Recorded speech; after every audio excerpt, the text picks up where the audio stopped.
No, I don't know what it is. I don't know what it is. I don't know what the fuck is going on. But I think white women started it. It's the worst. The fucking worst. It's all they do is bitch, moan, and complain. I had no idea how difficult it was to be a white woman in the United States of America. Evidently, it's really difficult. Yeah, they're always bitching. Do you have any idea what it's like to be me? Well, I imagine it would be slightly less awesome than my life.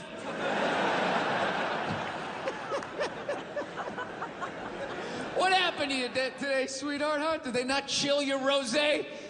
You know? Was the trolley not running down at the mall? What happened? No, it's unreal. I'm really fucking annoyed how white women have the fucking balls to throw my white privilege in my face, you know? Sort of separate themselves from these white males with their white male privilege. It's like, bitch, you're sitting in the jacuzzi with me. The fuck are you talking about? Yeah, quit your fucking whining. Look, here's a little caveat here, so you don't think I'm a complete asshole right out of the gate, all right? If you live in some honey boo-boo lifestyle on the Appalachian Trail, you know, your uncle just banged you in the dirt, all right, I can listen to you. No, one of my fantasies is I want to drive by like a woman's rally and just say the most sexist shit I can think of, just to watch them lose their minds. You know, just drive by real slow and be like, yeah, why don't you get back in the kitchen where you belong? Just to look in the rearview mirror, watching them flipping out on the road, spinning around like Leatherface at the end of Texas Chainsaw Massacre, like,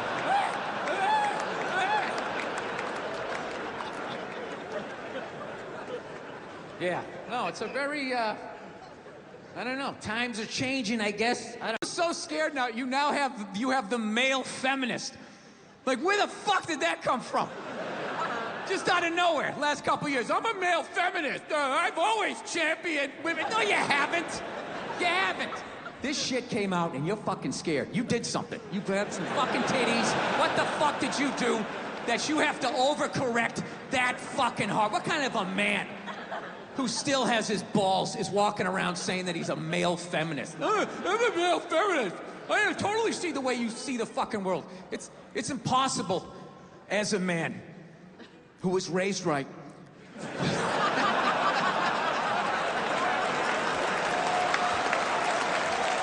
To be a feminist. You can't do it. You're a man.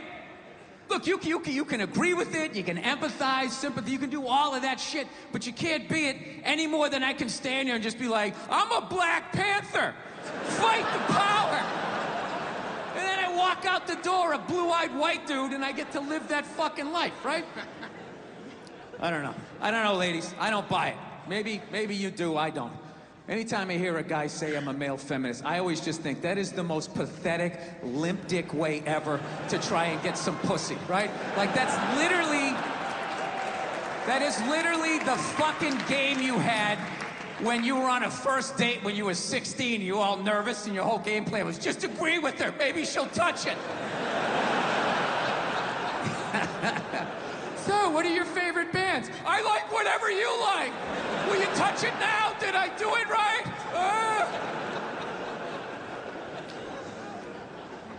Yeah, it's a weird time right now. I'm glad that I'm fucking, married now. I don't gotta fucking deal with any of that shit. You know? Younger guys, I don't know. How do you deal with it? Like, you know what? There's been, the Me Too movement has happened since the last time I was here. Well, no, it had to happen. Jesus Christ. But, I think it's dying down. You know? I don't know. I think they got everybody. All right? Just judging by the stories, I feel like they kind of got everybody. Because the first stories that came out, they were fucking unbelievable. It was just guys taking their dicks out at work, like, look at it! Look at it!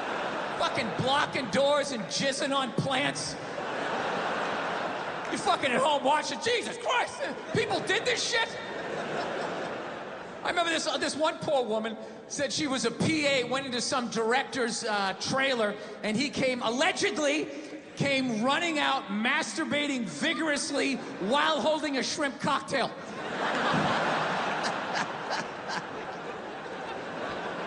I swear to God.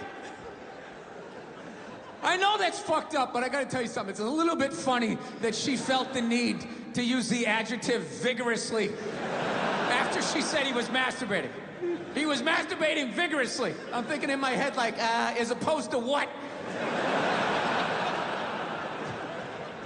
As far as I know, there is only one successful way to perform that act, and that would be vigorously. Is there another way to do it? Can you do it passively? You know? Is that how Sting does it? Is that how he's able to fuck for hours and hours? Fans a little air on it, he puts on fields of gold, just lets that thing rise up, just letting it marinate, right? Yeah, so the stories were big in the beginning, like, oh my God, what a bunch of fucking animals. And then they just started tapering off.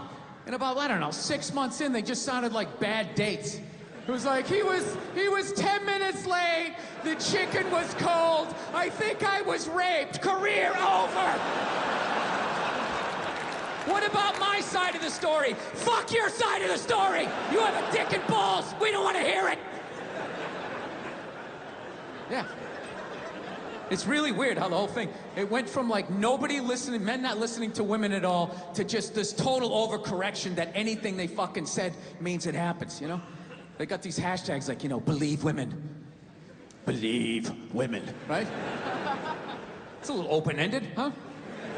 It's just straight across the fucking board. All of them. Every last fucking one of them. What about the psychos? What about the ones that key your car and light your shit on fire because you didn't fucking answer a text? What about them? Huh? How about you believe like 88% and that last 12% that's out of their fucking minds? You know, I think that's a fair percentage, wouldn't you? No? Are you too afraid to not believe? No, that's the world we're fucking living in right now. No, everything has just become fucking absolutes in the States. It's fucking nuts. Like that Colin Kaepernick guy, right? You knew when he was like protesting during the national anthem, no one was gonna listen to what the fuck he had to say. No matter how much he explained it. He goes, I'm taking a knee during the national anthem. This is a protest about police brutality, the way people of color are treated. We'd like to open a dialogue. He got about halfway through that. People are like, my brother's fighting in Iraq, you fucking piece of shit! And it's just like, buddy, nobody is saying your brother isn't in Iraq fighting. You're not listening. This is about police brutality. My brother's a firefighter. He watched 9/11 on television. No, buddy. Nobody's saying that your brother's not a firefighter. I got a bone spur in my heel. I can still stand up during the fucking song. Buddy, nobody is saying you can't see a fucking podiatrist. All right? You're not listening. That's what it became. It went from not listening to women to just believe women, right? And then, you know, and then people just like, did you see that story? Did you read this story? You can't make something like that up. I always want to be like, well, did you see Star Wars? I mean, somebody made that up. They made like fucking 15 of them, you know? People can make shit up, right? You're part of the fucking problem. Get the fuck out, you know? No means no, that's another one. No means no. It's like, no, it doesn't. All right? Look, no means no. No, that means no, all right? But no, stop it. What are you doing? Oh my God. You're being so bad. Stop it.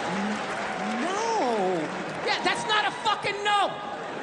That means I want to do it, but I'm afraid you're going to judge me, so I'm just going to make it look like it was your idea so you don't figure out that I've already performed this act with 40 other fucking people. Right? But then you go to court and you get a bad read and there's some guy reading it. Your Honor, she said no. Stop it. What are you doing? You're being so bad. Yeah, and you're just sitting there like, she didn't fucking say it like that. She didn't say it like that. Yeah. So now everybody's just like scared shitless. You know? Because I guess if women ran the world, there'd be no war. Evidently, there'd be no due process either. So you just gotta sit there going,